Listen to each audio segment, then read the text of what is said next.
الحمد للہ وکفا والصلاة والسلام علی عبادہ الذین اصطفیٰ اما بعد اعوذ باللہ من الشیطان الرجیم الذی خلق الموت والحیاة لیبلوکم ایکم احسن عملا وهو العزیز الغفور۔ اور انسان کو دنیا کے اندر بھیجا گیا ہے آزمائش کے لیے، ٹیسٹ کے لیے، اور ہر انسان مانتا ہے اس بات کو کہ دنیاوی زندگی عارضی ہے اور ختم ہونے والی ہے، لیکن پریکٹیکلی اس حقیقت کو انسان اس طریقے سے رسپونڈ نہیں کرتے جس طرح اس کا حق ہے۔ انسان عجیب ہے کہ جس لمبے سفر کی تیاری کے لیے دنیا کے اندر اس کو بھیجا گیا اس سے اکثر غافل رہتا ہے، اور موت کو مانتے ہوئے اور زندگی کو عارضی سمجھتے ہوئے اس کے باوجود بھی جاتا ایک ڈائریکشن میں ہے اور دیکھتا دوسری ڈائریکشن میں ہے۔ اس کا صحیح حق تو یہ ہے کہ ہم جس ڈائریکشن میں جاتے ہیں تو اسی ڈائریکشن میں آگے دیکھیں، لیکن ہم اس کے الٹ چلتے ہیں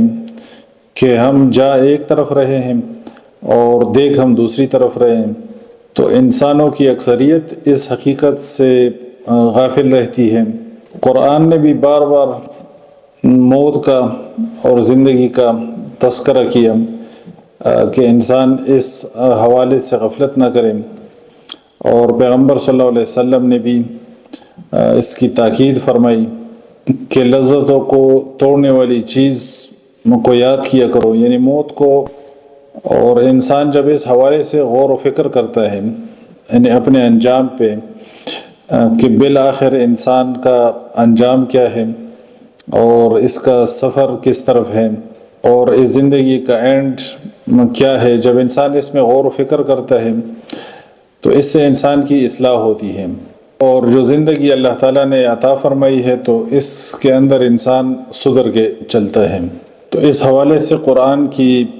چند آیات کا مفہوم ہم بیان کرتے ہیں۔ اعوذ باللہ من الشیطان الرجیم الذی خلق الموت، وہ ذات جس نے پیدا کیا موت کو، والحیات اور زندگی کو، لیبلوکم تاکہ وہ آزمائے تمہیں، ایکم کہ کون تم میں سے احسن و زیادہ اچھا ہے عمل میں، وہو العزیز الغفور اور وہ بڑا زبردست بخشنے والا ہے۔ یہ سورہ ملک کی دوسری آیت ہے۔ اس میں اللہ نے فرمایا کہ اللہ وہ ذات ہے جس نے موت اور زندگی کو پیدا کیا۔ تو موت اور زندگی مخلوق ہے، اللہ نے ان کو کریٹ کیا، اللہ تعالیٰ ان کا کریٹر ہے، اور موت اور زندگی کا یہ سلسلہ اللہ نے جاری فرمایا آزمائش کے لیے، لیبلوکم تاکہ وہ تمہیں آزمائے کہ تم میں کون بہتر ہے عمل میں، ایکم احسن عملا، اور وہ غالب ہے اور بخشنے والا ہے۔ سورۃ المنافقون آیت نمبر 9 میں اللہ نے فرمایا کہ اے ایمان والو، تمہارے مال اور تمہاری اولاد اللہ کے ذکر سے، اللہ کی دین سے تمہیں غافل نہ کر دیں، اور جس کسی نے ایسا کیا تو وہ خسارے میں ہے، وہ خسارہ پانے والا ہے۔ اور آیت نمبر 10 میں اللہ فرماتے ہیں وَأَنفِقُوا، اور تم خرچ کرو، مما اس میں سے جو رزقناکم ہم نے رزق دیا ہے تمہیں، من قبل اس سے پہلے، ایاتیا کہ آئے، احدکم تم میں سے کسی ایک کو، الموت موت، فیقولو پھر وہ کہے گا، ربی اے میرے رب، لولا اخرتنی کیوں نہیں تو ڈیل دیتا مجھے، الی اجل قریب ایک تھوڑی مدت تک، فاصدق کہ میں صدقہ کر لوں، واکم من الصالحین اور میں ہو جاؤں صالح لوگوں میں سے۔ اللہ فرماتے ہیں کہ اے ایمان والو، اس مال میں سے خرچ کرو جو میں نے تمہیں دیا ہے،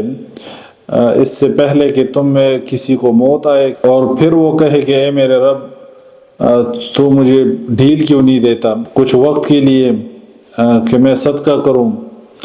اور میں صالح لوگوں میں سے ہو جاؤں۔ تو یہ زندگی اور موت سے پہلے کا جو ٹائم ہے، اور جو اللہ نے صحت دی ہے، اور اللہ تعالیٰ کی جو نعمتیں ہیں انسان کے اوپر، اور اللہ تعالیٰ نے جس کو مال دیا ہے، تو موت سے پہلے ان سے فائدہ اٹھانا چاہیے، ان کو اللہ کی راہ میں خرچ کرنا۔ سورہ واقعہ آیت نمبر 60 اللہ فرماتے ہیں نحن قدرنا، ہم ہی نے مقدر کر دی ہے، بینکم تمہارے درمیان، الموت موت، وما نحن بمسبوقین اور نہیں ہم عاجز۔ اللہ فرماتے ہیں کہ ہم نے موت مقدر کی ہے تمہارے درمیان اور ہم عاجز نہیں ہیں، یعنی ہم اس پہ قادر ہیں۔ سورہ قاف آیت نمبر 19 اللہ فرماتے ہیں وجاءت اور لے آتی ہے سکرۃ الموت، موت کی سختی، بالحق حق کو، ذالک یہ ہے ما کنت کہ تو تھا منہ تحید اس سے باغتا، اور سامنے لے آتی ہے موت کی سختی حق کو، ذالک ما کنت منہ تحید، اللہ فرماتے ہیں کہ یہ وہ موت ہے جس سے تو باغتا تھا۔ سورہ دخان آیت نمبر 56 میں اللہ فرماتے ہیں لا یذوقون فیہا الموت الا الموتۃ الاولی ووقاہم عذاب الجحیم، لا یذوقون نہیں وہ چکھیں گے فیہا اس میں الموت موت کو، الا سوائے الموتۃ الاولی پہلی موت کے، ووقاہم اور اس نے بچایا ان کو عذاب الجحیم دوزخ کے عذاب سے۔ اس سے اوپر والی آیات میں متقین کا ذکر ہے، اللہ فرماتے ہیں کہ ان المتقین فی مقام امین فی جنات و عیون، جنتیوں کا تذکرہ ہے متقین کا کہ وہ نعمتوں میں ہوں گے، اور جنت کی کچھ نعمتوں کا تذکرہ ہے۔ پھر اللہ فرماتے ہیں کہ جنتی جنت میں موت کی تلخی کو نہیں چکھیں گے، موت نہیں آئے گی، لا یذوقون فیہا الموت الا الموتۃ الاولی، یعنی دنیاوی زندگی کے بعد انسان جب فوت ہو جاتا ہے اور جنت میں چلا جائے تو جنت میں پھر دوبارہ اس کو موت نہیں دی جائے گی، لا یذوقون فیہا الموت الا الموتۃ الاولی ووقاہم عذاب الجحیم، اور بچا لیا اس نے ان کو دوزخ کے عذاب سے۔